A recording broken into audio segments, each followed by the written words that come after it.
¿qué tal? Bueno, si por algo leí estos tres cuentos de Leonora Carrington es porque me parecieron genuinamente surrealistas. Permiten observar características propias del género surrealista por sobre otros géneros fantásticos. Me parece a mí, al menos, tal vez sean observaciones subjetivas, pero tanto el cuento La debutante como La casa del miedo o Los tres cazadores, con sus diferencias, sobre todo Los tres cazadores se diferencia bastante de los dos cuentos anteriores. Sin embargo, me parece en los tres se observan estas características propiamente del surrealismo. Por de pronto son cuentos breves.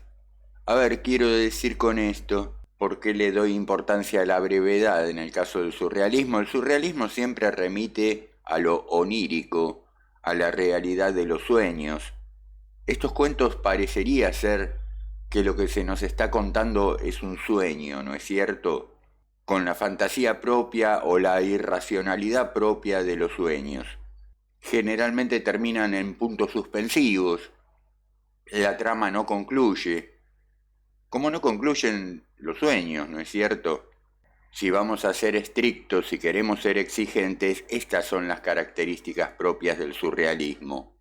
Inclusive no es necesario que aparezcan animales parlantes, caballos que hablan, hienas que hablan, para que un cuento pueda ser considerado de índole surrealista, ¿no es cierto? Alicia en el País de las Maravillas, tremenda obra de la literatura fantástica. Sin embargo, no es una novela surrealista, por más combinación de elementos fantásticos que aparezcan. Por empezar, es demasiado larga. Nadie soñaría un relato de la duración de Alicia en el País de las Maravillas, ¿verdad? En segundo lugar, Alicia en el País de las Maravillas tiene un final. Muchas veces se le ha criticado que tenga un final, que se resuelva la trama. Eso la quita de la índole del surrealismo. En Los tres cazadores no aparecen animales, ¿verdad? Es la relación entre estos tres hermanos o amigos que conviven e invitan a un extranjero, a un extraño. Claro, ustedes podrán decir, bueno, entonces alcanza con que nos sentemos a redactar nuestros sueños para que nos convirtamos en escritores, cuentistas del surrealismo.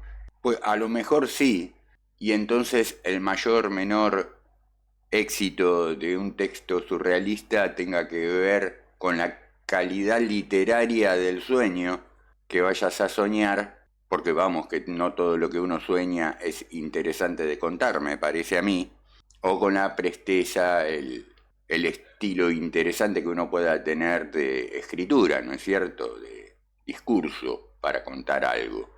A lo mejor en Leonora Carrington ocurra todo a la vez.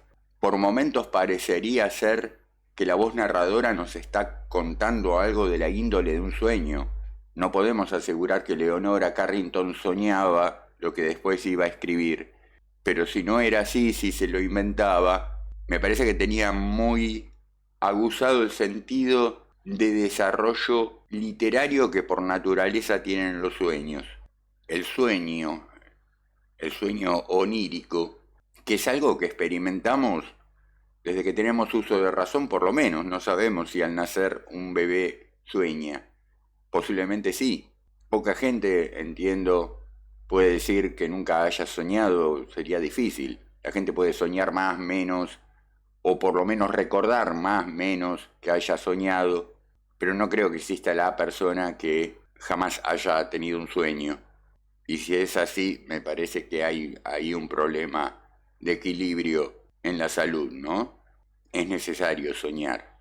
Hay sueños más inverosímiles, hay sueños más cotidianos, por llamarlos de alguna manera, que tienen más que ver con nuestro contexto de vigilia, o que no tienen nada que ver. A veces nos pasa, ¿no?, de haber soñado algo, despertarnos a la mañana y decir, ¿qué pasó? ¿Por qué soñé esto? ¿Qué tiene que ver conmigo? Incluso si se trata de un sueño normal, o de una pesadilla, o de algo que está ahí a mitad de camino entre un sueño normal y lo pesadillesco, ¿no es cierto? A veces uno está soñando alegremente, disfrutando inclusive de su sueño y de pronto se empieza a tornar pesadillesco. Esto ocurre, me parece así, por ejemplo, en La debutante, ¿no? Uno podría preguntarse, ¿Leonora Carrington soñó ese relato? Como sea, me parece lo de menos. Lo gracioso está en cómo se cuenta eso, en las variaciones que va sufriendo el relato. De pronto se vuelve macabro. Juega con eso, juega con el humor también, ¿no? Estos 3 cuentos yo los saqué del volumen Cuentos Completos, editado por el Fondo de Cultura Económica, se llama algo así, impreso en México. En el índice uno encuentra que, bueno, los animales están muy presentes en la literatura, en la cuentística de Leonora Carrington. De hecho, hay un libro, El séptimo caballo, los conejos, camellos y demás. Bueno, no me parece que sea un género que dé mucho más para el análisis. Sí podemos ver un poco de la biografía, quién fue Leonora Carrington. Ahora mismo no recuerdo si cuando hicimos análisis del cuento de Catherine Mansfield o de Emma Wolf, si pude haber nombrado en algún momento a Leonora Carrington, que pudo haber sido amiga de una de estas escritoras. No sé si coinciden las fechas, tampoco es algo que me puse a confirmar. Por de pronto, Leonora Carrington nació en 1917 en Lancashire, Inglaterra, y va a morir en 2011, no hace mucho tiempo, en Ciudad de México. Fue una pintora surrealista, es muy interesante también su pintura. Advierto que las ilustraciones que aparecen en el video de lectura de sus cuentos no son de su autoría, por lo cual ahora podríamos ver algo de sus cuadros.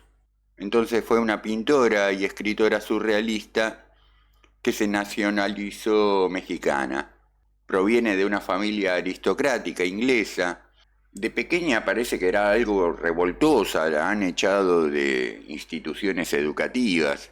Vamos, que parecía mostrarse como una mujer independiente, autónoma, en un mundo donde se pensaba que lo que mejor que podía hacer una mujer era casarse, ¿no? Esperar a la edad para casarse.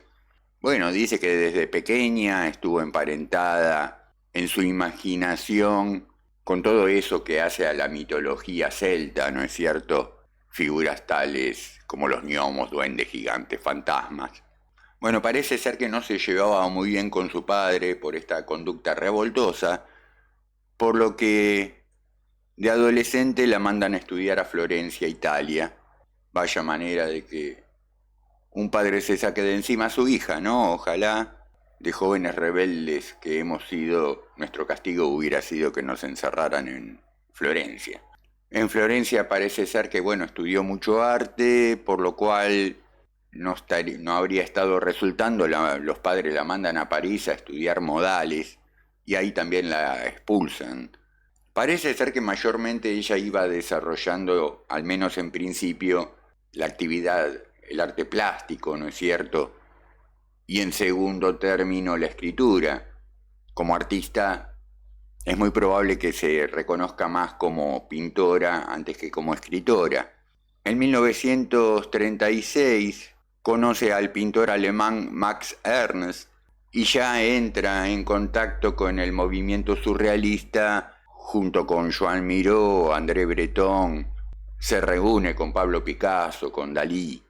En 1938 escribe su primer libro de cuentos, precisamente el que lleva por título La Casa del Miedo, y participa de exposiciones internacionales de surrealismo en diferentes ciudades europeas. Por el mismo tiempo se compromete junto a sus amigos artistas en la militancia política, integra grupos de posicionamiento antifascista. Bueno, ella ya estaba en amores con Max Ernst, que la superaba ampliamente en edad y que además era un hombre casado.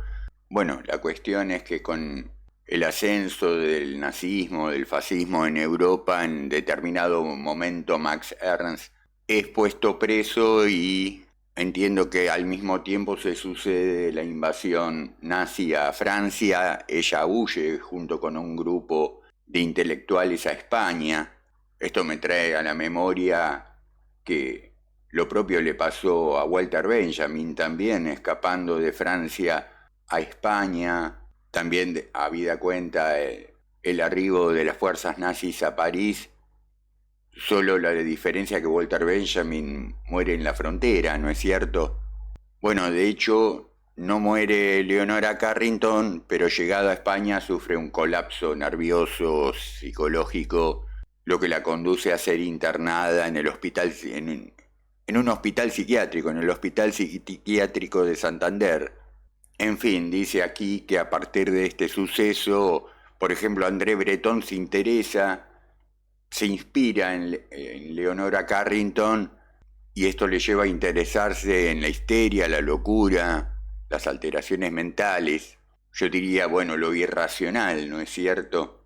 Después de todo, si el surrealismo está emparentado con los sueños son fenómenos psicológicos, ¿no es cierto? O de interés al menos para la psicología, y por lo irracional que conlleva. Bueno, tuvo un par de matrimonios. De España se va a vivir ya, a radicarse a México. Ahí toma esta nacionalidad.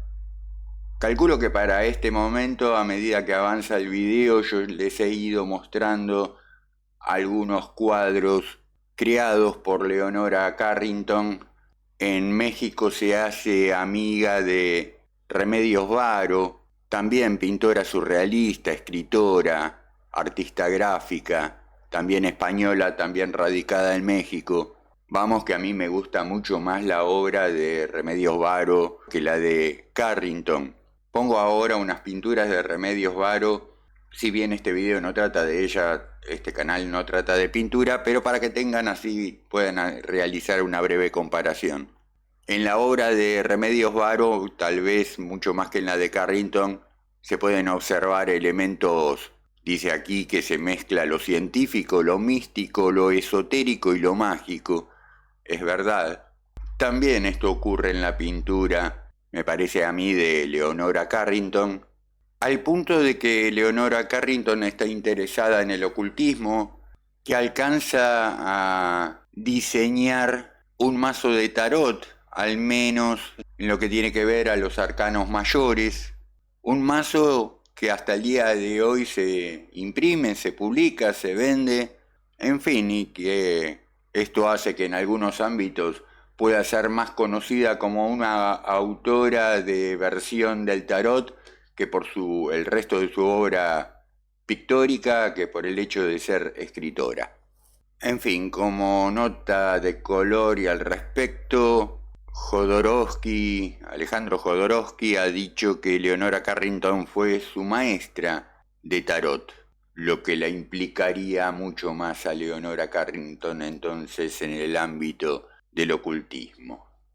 En fin, mis amigos, sin mucho más para agregar sobre este tema, espero que les haya gustado el video de lectura de estos cuentos, este breve comentario acerca de los mismos, y ya me despido hasta el próximo video. Espero que se encuentren bien, disfrutando los días y teniendo muy gratas lecturas. Hasta pronto.